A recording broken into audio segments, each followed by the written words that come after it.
guys. Good evening. Welcome to the Money Zone. I'm your host, Folasade, the accountability accountant, guys. And yes, I'm 50 minutes late on Color People Time. But guys, look, here's the thing. You got to get used to it again. Like after being off for tax season and my body being drained, and then there's so much going on, y'all. You guys got to bear with me. But the blessing is that I am here and I'm going to deliver and I'm going to answer all of you guys' questions and be able to assist all of you because many of us are doing this content creation thing. We're either creating content to get affiliate income, we're creating content to get sponsored videos, we're creating content to promote our own products and our own services. So the realm of content creation is slightly new, especially because of the internet and IRS. But guess what? It is common now. You, me, every business, even the bigger corporations, they're allowing their team members to create brands and to build the firm that way because they know having a personal brand is where it is and it allows you to build your corporate business a bit faster. So in today's show, we're going to talk exactly that, the impact of content creation. And for those that are aspiring to be content creators, we're going to talk about what you can possibly write off, what information you need to track, what are the nuances behind this content creation thing, and then how do you even get started? Like that's one of the core things, like not how to get started with creating content, right? Because all you need is Instagram and an affiliate code, right? That's how you get started. But where do you get started? Okay, so what we're going to do, I'm going to take just a 1 minute break, guys. Grab my water because I was already running late. So I said, let me just pop in really quick, do my intro, grab me some water, guys. Please go grab your libation, your water, whatever you want to drink tonight. And please share the video because let's really be honest. There's only a few enrolled agents or accountants like myself that is really giving you guys the real about tax write-offs, about maximizing your tax deductions, about really playing this tax game. Yeah, there are people out there posting and giving you guys so-called strategies, but guess what? Those strategies they're giving you guys, they're actually going to blow up, and we're going to talk about that in today's show. So give me 1 minute, guys. I'm going to take a quick little break, grab my water and things, and I'll be right back.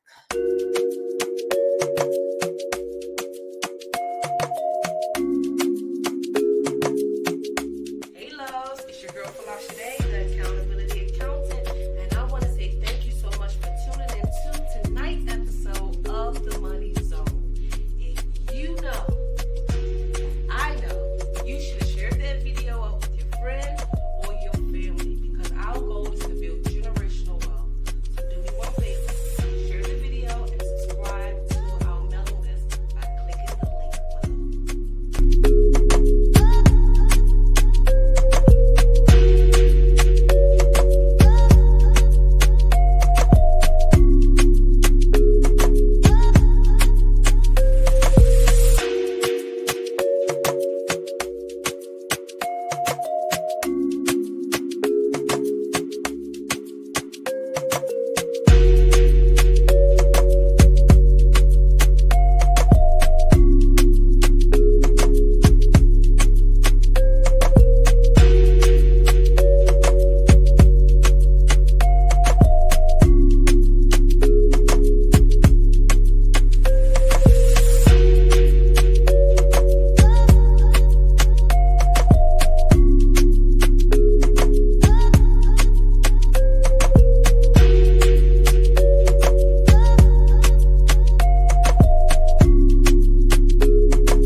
Hey guys, welcome back to the Money Zone. I'm Folasade, the accountability accountant, guys. I had to run and get me some water, y'all. Y'all know I can get a little tongue-tied, a little bit tongue-twisted.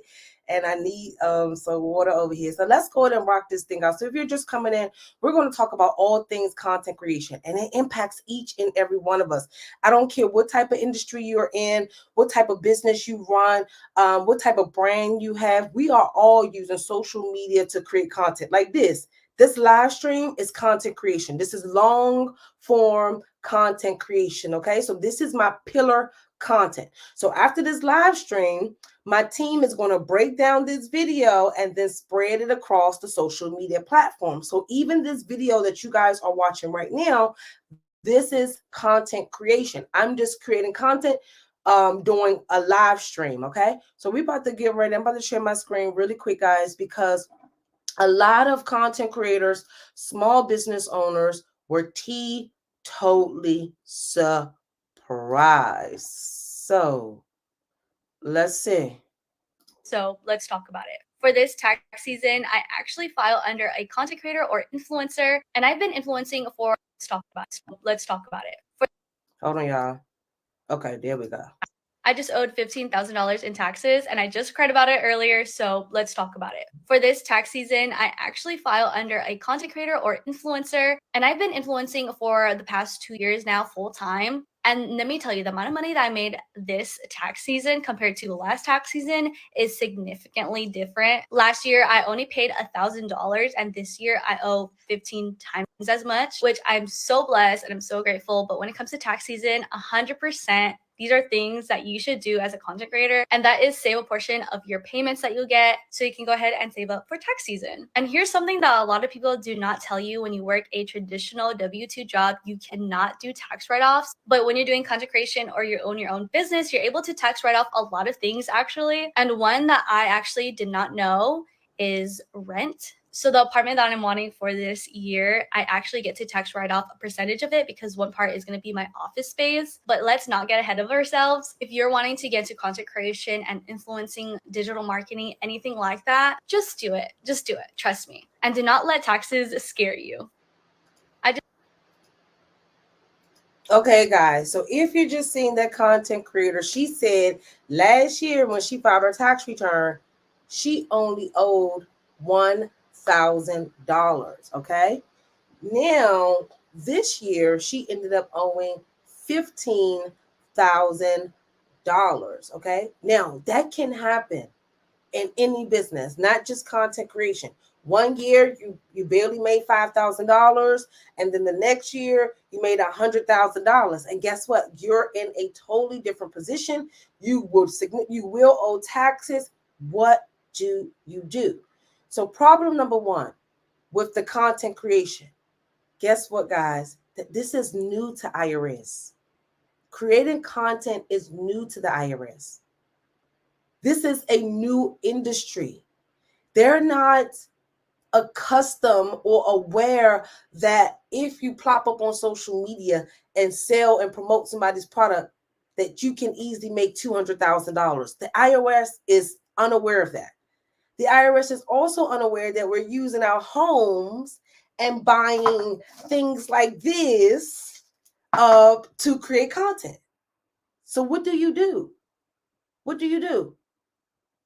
You actually pay attention to live streams like this, and also courses that I'm coming out with, like my content creation course for influencers and business owners. Here's why: because we are in a new industry. So the IRS will be unaware of what documents they're going to need from you to back up your expense. You are unaware of what you're going to have to prove to the IRS to show that that cell phone that you have is also for business purposes, or the fact that you got your makeup done for a photo shoot. And guess what? You need to back up that expense. The IRS is completely unaware of this whole social media influencer content creation, from an influencer realm, business realm, and just from a marketing perspective. So what do we do? There's no code, there's nothing. But I do have one tip for you guys. And when I was doing my research, because I'm preparing for my course, and anytime I prepare a course for you guys, I really have to do a significant amount of research. Like, I need to know everything. So one thing I did notice was that as a content creator, you guys, especially my full-time influencers, You guys are similar to actors and actresses. You guys are considered somewhat in the entertainment industry. So because I'm experienced with audits, immediately when that came to my mind, I'm like, oh my gosh. So if we look at a content creator, they're similar to an actor. They're similar to a newscaster. They're similar to somewhat a celebrity. So how do the IRS audit celebrity? How do the IRS audit production companies? How do the IRS audit actors? And this is the mindset that all of you content creators have to have on your head. You also have to have the business mindset, the business acumen, but you also have to think about it. Oh my gosh, if I'm considered somewhat like an actor, an actress, in the eyes of an Internal Revenue Services agent, and they're going to pull those regulations regarding that to audit me, what do I need? And the challenge is a lot of small business owners aren't even organized enough to even be able to back up their normal business expenses, let alone be able to prove if the IRS distinguishes you guys as entertainers, all of those personal / business related expenses. So why am I saying all of this, guys? I think we're in a bunch of pile of BS coming up. I think a lot of you guys are going to get audited because number one, the income is, they don't even have a NAICS code for content creation. There's not even a NAICS code that is relevant to your industry. And the way that the IRS audit things, guys, they audit you aligned with the NAICS code and the industry that you're related in. Or unless your business is cash basis, then they will use the cash basis audit techniques. But in normal standards, right, the IRS will find a relative industry and compare their audit techniques to audit you. But there's no audit techniques or standards or manual for content creation. So we're in trouble. So this is why I created my course to assist you guys, because just like that person said, she owed $15,000, but I have a feeling that she owed that $15,000, guys, because she didn't maximize all of her taxes. She probably did not write off all of her props. Like, for example, this is a prop, right? Let me give an example. My, what is this? I think this is an iPod, not an iPod. A Pivo. So I have something new. I have that gimbal now, but I had the Pivo. This is a tax write-off because this tracks us, you know, in our home and where we are when we're creating content, right? This purse. Now, see, this is where it gets challenging. This purse that says what? It says what? I'm the accountant. For me, this is a tax write-off. This is decor in my studio. Okay. But if I was to get audited and I'm the accountant purse, you don't think the IRS could be like, purse? How is this purse a tax write-off, right? But guess what? It's in my studio. You guys probably don't see it, but it's been here all this time. Okay? So now, look at this. Normal picture frames. The normal picture frames. We have to buy picture decor and stuff for our home. But because we're in a new industry, if the IRS see our Marshall's bill or our Burlington's or wherever we're getting our home decor from, or wherever you're getting your stuff from, Marshall's, TJ Maxx, all of the stores, right? And the IRS see, y'all know what I'm talking about. When the IRS see that, do you think they're going to accept it? They're not. They're not. They're going to say, oh, well, you bought picture frames. Oh, that seems personal. Cross it out. Oh, you bought a flower. Oh, that's personal. Cross it out. Oh, you bought a purse. Oh, that's personal. Throw it out. But they might accept automatically the Pivo. But everything else around me, the IRS will more than likely throw out. And it's up to you as the taxpayer to say, guess what? I bought this for my business. But just saying I bought this for my business don't work, guys. You have to prove it. So let me give you an example. And this is an example of how I'm going to get down in the course. You see, I have this. I'd be like, okay, well, if this is not business related, how come in 90% of all of my videos, you see this picture frame behind me? And then I have 90 pictures of this picture behind me. That's how I would get that thrown in.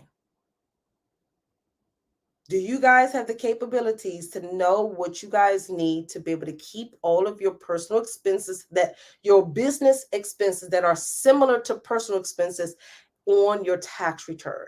And from my professional experience, I think a lot of you guys, especially that's creating content, business owners, influencers, we're commingling things. I think 90% of y'all tax write-offs will be thrown out.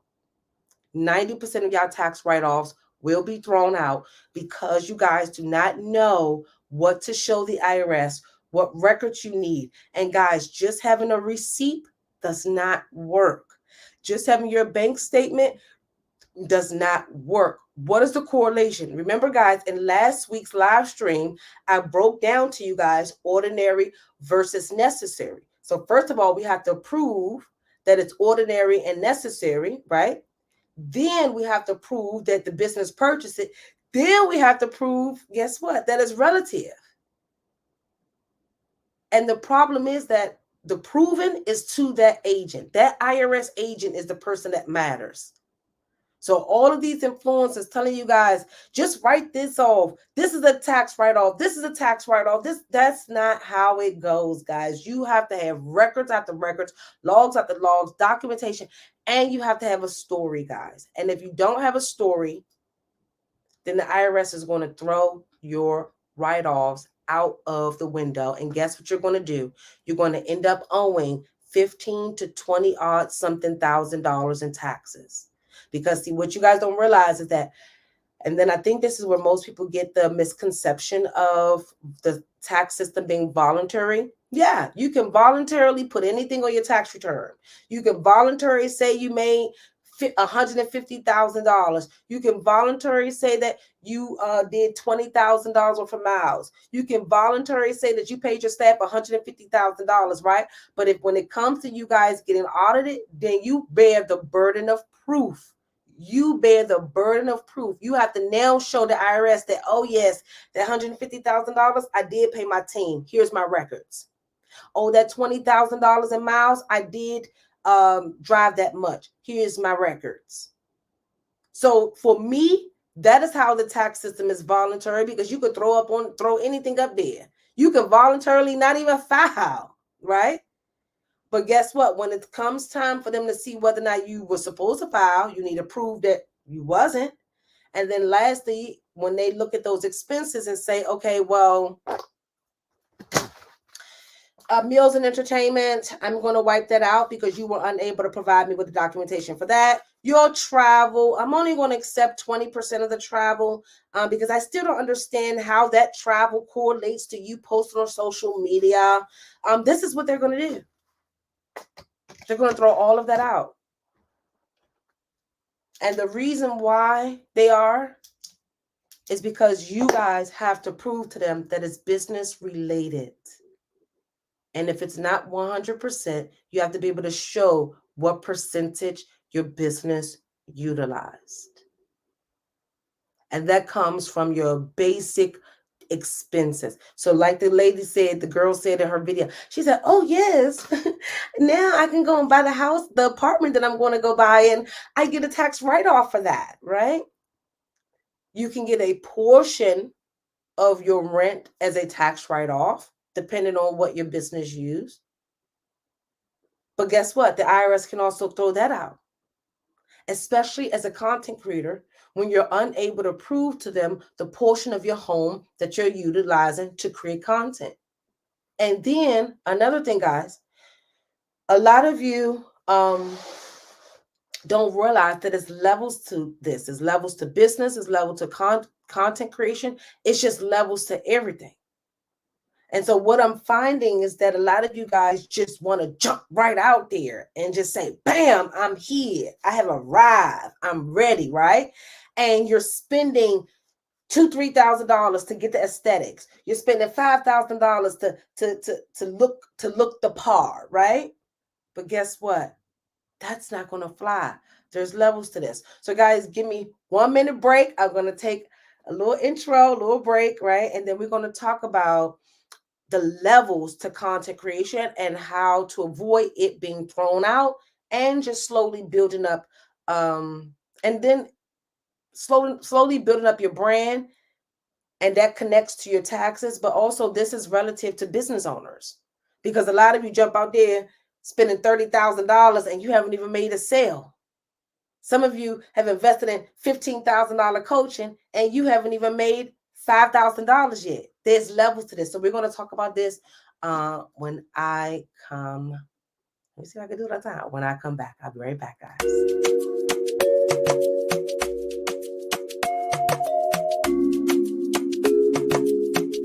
I didn't realize how much help that I needed when I started my business.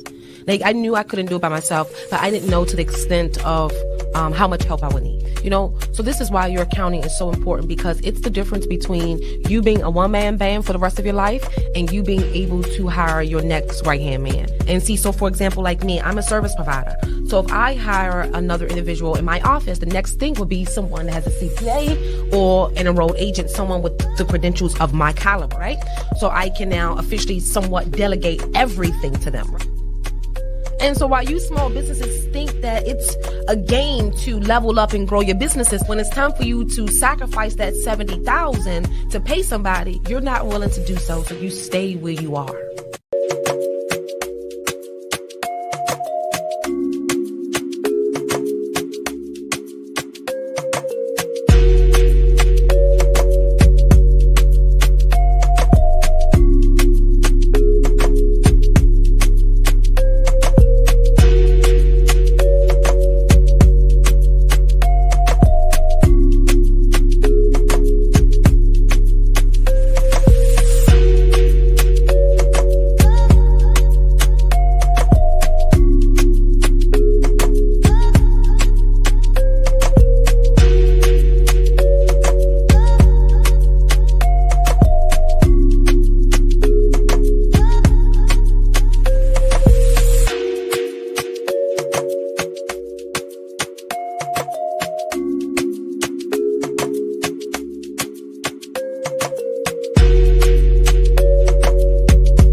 Hey guys, and we are back. So if you're just coming in, I'm Folasade, the accountability accountant, guys, and we are talking about content creation, tax write-offs, and now we're about to get into the levels of this. So I'm about to share my screen, guys.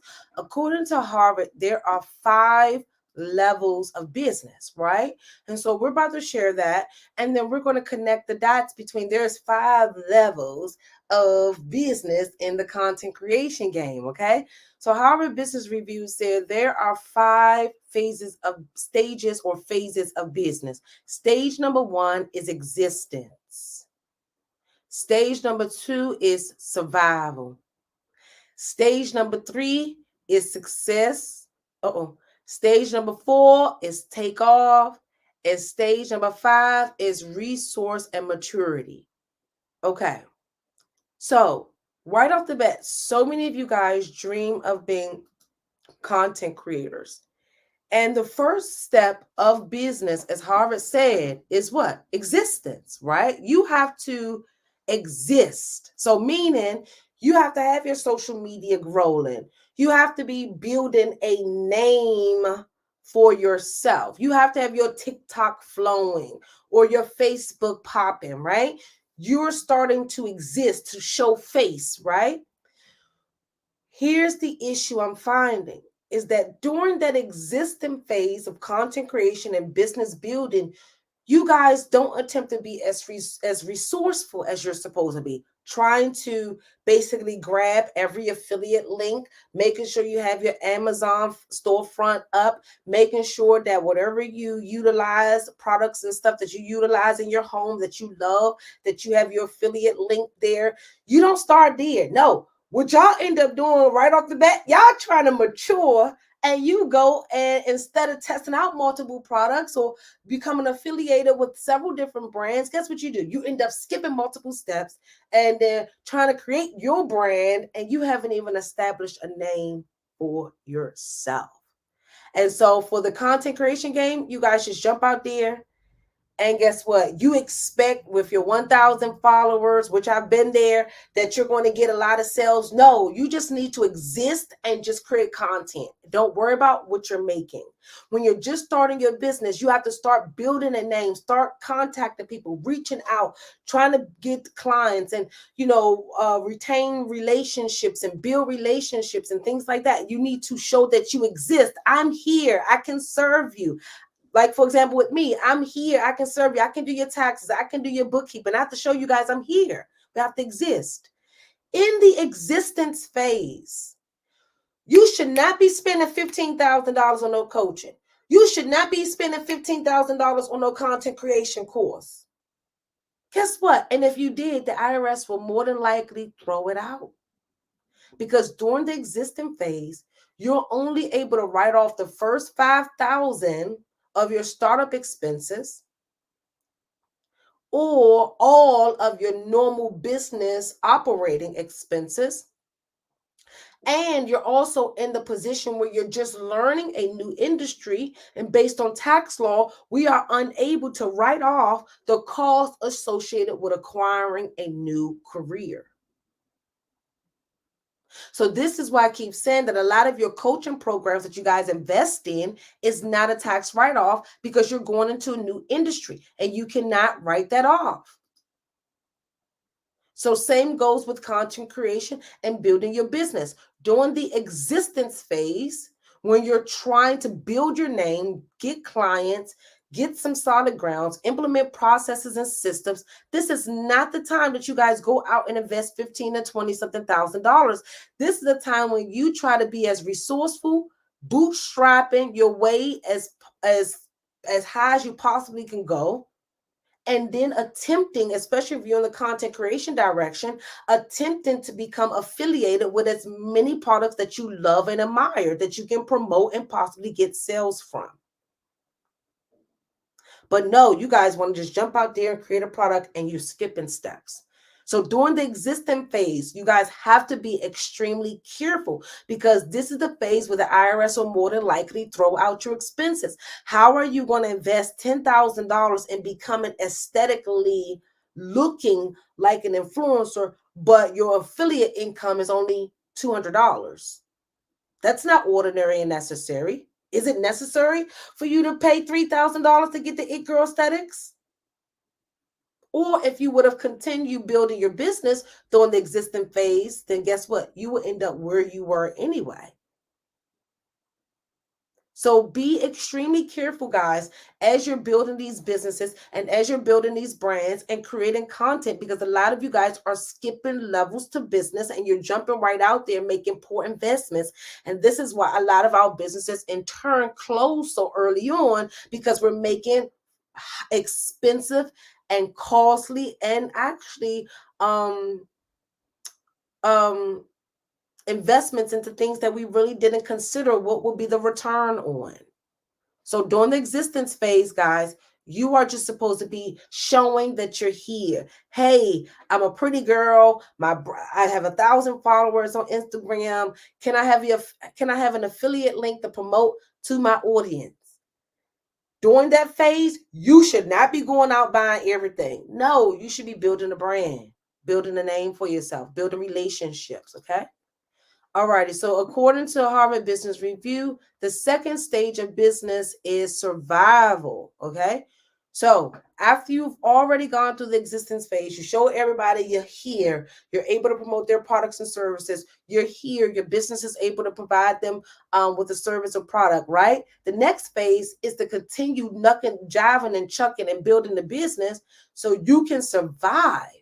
And then eventually maybe start hiring, start investing into some things, okay? Start putting systems in place, start getting relationships with higher and bigger brands during the survival phase, build the relationships, tighten up your policies, maybe hiring a manager at that time because you've already done all the legwork in the existence phase. So brands know you're here. Your Instagram, your social followers, your social media followers has increased.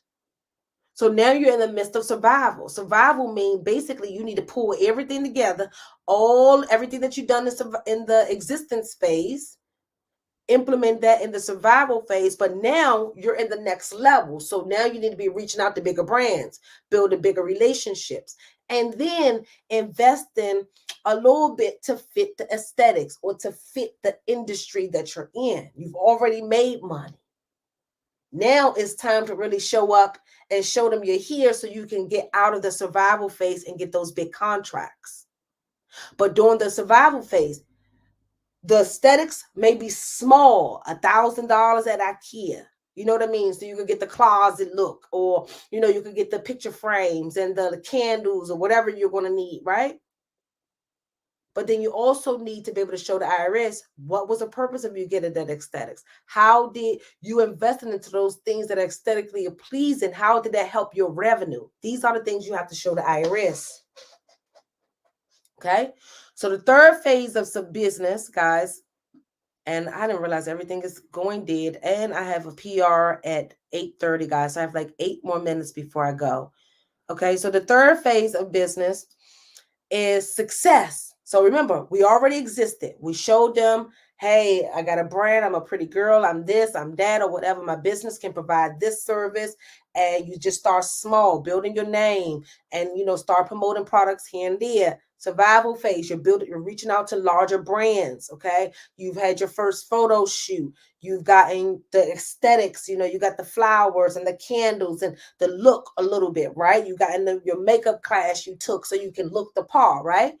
Now we're in the success phase because now the girlies and the guys, they follow y'all. So they're obsessed, right? So they're like, oh girl, what about this product? Oh, hey bro, what about this? Did you hear about this? Like you're in the success phase. So now you're not a household name like E. Kane yet, but you're getting there, right?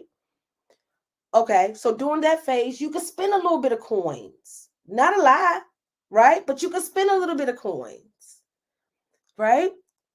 You now have bigger contracts. So you can now maybe redesign your whole studio, right? And at that point, it will be considered ordinary and necessary because your growth showed it, your relationship showed it, your brand has grown. So during the success phase, this is where you can show up and show out a little bit. Everything is being pulled together from existence phase to survival phase. And then now we're in the success phase. So now you're going into becoming a household name. And during that phase, yes, you can invest into a more expensive photo shoot.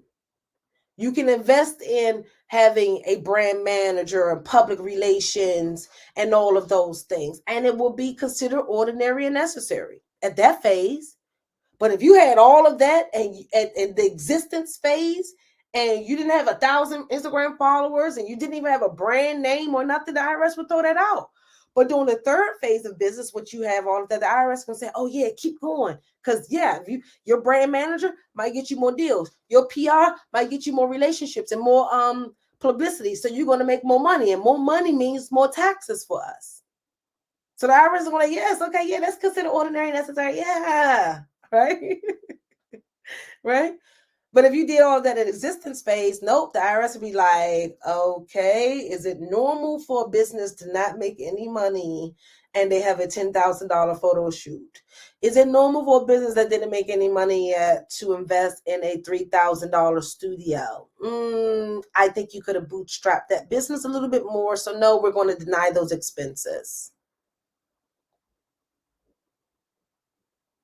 There's levels to this, guys. Okay. And then let me get ready to go. 9% on my Mac. All right, so let me share this screen again. Let's go back. So we are in phase 4, takeoff. So you about to hit the E. Kane effect, right? You want to take off. All right, you in the takeoff. So with that meaning, you probably get Estee Lauder deals. You're probably getting posted on the Shade Room. You probably about to get seen on Love and Hip Hop in Atlanta or whatever. I'm just giving you guys the gist of, like, you probably have been pitched to be on top podcasts and brand connections, and you're going on what they say, brand trips and all of that stuff, right? In the takeoff phase. And during the takeoff phase, guys, yes, get your makeup done, getting a wig to travel, having an outfit or something. Because see, at that point, your business should be structured. At that point, you should maybe be an S Corp or maybe a corporation or just a regular LLC or something. But you should be getting paid from your firm. You should have maybe a staff member at that point. You should have policies, procedures, systems, call sheets, call times at that time. Yes, because even when I did my last little photo shoot, guys, we had a little call sheet. Yeah, every time I do my little photo shoot, it's a little call sheet. And every time I do a photo shoot, it costs me more money. So like my first photo shoot, guys, and I'm going to show this when I'm doing some content. It was me. I took the photo. It was a yellow dress. I'm like this. I was like this. I took the photo. So my first photo shoot was free. I think 2 years later, I used those photos to make money. 2 years later, I think my first photo shoot cost like $800. That was my makeup artist, the photographer, and the location. I think it's like $800. Maybe let's say $1,000. Then my my second photo shoot, how much did I pay Tiana now? I think her package was $2,000. Okay. That was the second one. My third one was like $4,000, I think. Yeah, something like that. My fourth one, maybe $7,000. $7,000, makeup artist, location, photographer, all outfits, everything, photographer, videographer, PR, behind the scenes. Yeah, like $7,000. It's levels to this. But I didn't spend $7,000 when my business was making $10,000. I didn't spend it. I spent $0. When my business was making $100,000, I only spent, my photo shoot was like $1,000. When my business, I just started spending 5 figures on photo shoots, or close to 5 figures on photo shoots, when my business was making multiple 6 figures. There's levels to this. You have to be able to bootstrap your way to success, and you have to also do that as well, simply because if you don't, the majority of your expenses will be considered not ordinary and not necessary. And as an IRS enrolled agent that has represented hundreds of clients against the IRS, I guarantee you it's no way around the ordinary and necessary thing when it comes down to comparing your revenue to the cost of that expense. Because immediately, if I was auditing you and I'll say, oh, well, your business make $5,000. What made you invest $10,000 into that? Right? Then guess what? I'm going to find out what that is. And then I'm going to go research that and say, oh, well, you couldn't invest into this $1,000 option. You couldn't invest into this $3,000 option. So guess what? We're going to consider that not ordinary and necessary, but I am going to accept the $3,000 one. So I know you spent $10,000. But for tax purposes, you're only able to write off the $3,000. So guys, this is why I recommend you guys attend my course, Tax Write-Offs for Content Creators, business owners, and influencers, because we're lingering into a new industry, new system, new processes. The IRS don't have no idea what they're doing. And the only reason why I know what I'm doing and knowing what they're going to want is because I've been in the game for over 20 years. I'm a content creator myself, and I've represented clients in audit, so I can find the distinction and the connections between things. And I've already started my preliminary research in terms of what they're going to compare you guys to. They're going to compare you guys to the entertainment industry. And there's so many rules and so many regulations regarding that. And then they have to compare you guys to also regular business owners. So I think the IRS is just going to be at their wits' end and actually not even going to know what to do with us at some point. I don't think they're going to know what to do with us with this content creation game. Okay. So guys, if you're interested into my course, it's still early bird pricing at $97. Head over to the link in my bio. The price will be going up next week to $147, and I think it's going to go up to $197 when we get closer to the course time. Okay, so head over to my link in my bio and register for the class. If not, go to bit.ly/ I think it's tax write-off course. Okay, guys, so I have to get ready to get out of here. I'm sorry to just drop the show abruptly, but I just realized it's 8:31 and I'm running late to my speaking engagement. What are some good books? It's no book. The only good book that's out there is my book, which is Audit Proof, 11 Steps to Audit Proof. Here we go. 11 Steps to Audit Proof Your Business. It's no books out there that teaches you this. There's a book out there. That's why I teach the classes that I teach, and I create the classes that I create, because there's no course out there. It's no book out there. So go to Amazon and type in Audit Proof, and you'll see my book there if you want to know a little bit. But my course is where you want to be at, because I'm teaching you guys the full game. The course, the book give you a little bit, but the course give you guys everything. Okay. Alrighty, guys. So I will see you guys next week, and maybe one day this week going live randomly. But yeah, guys, I love you guys so much, and I will see you guys next time. Bye.